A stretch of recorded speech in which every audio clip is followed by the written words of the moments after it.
他的那些义子只认蓝玉之命，根本没把咱这个皇上放在心上。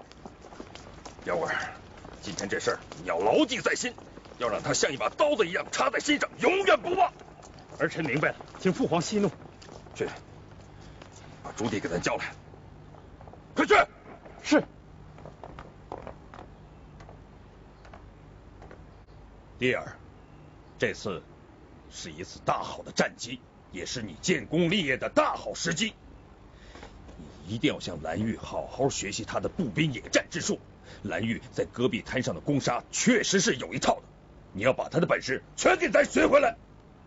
日后你要成为像你岳父徐达那样杰出的大帅，不，要成为比徐达还要杰出的大帅。儿臣遵旨。爹根本不担心关外的葛侯尔他们，因为他们根本不是你和蓝宇的对手。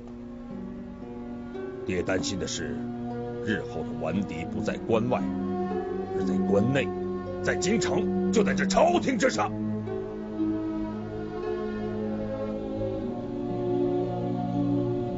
唉，如果有朝一日，咱朱元璋兵天而去了，那么这仁慈的朱标对付得了胡文庸这帮权臣吗？刚勇的朱棣对付得了蓝宇这帮悍将吗？如果对付不了的话，咱这大明王朝还会姓朱吗？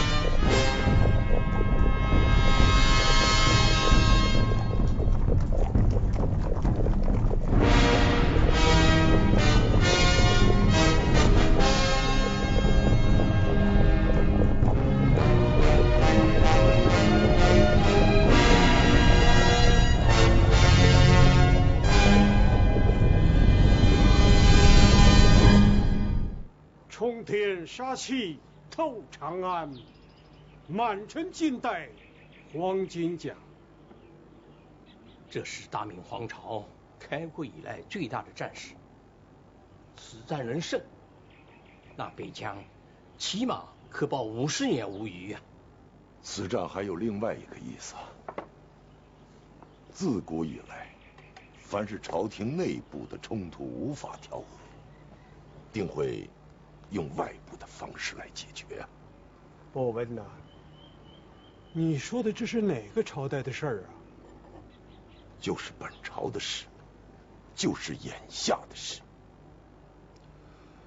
北疆战端一开，骄兵悍将之害定会转移到战场上去。秦皇汉武的王霸之术，皇上取而用之，可谓青出于蓝呐。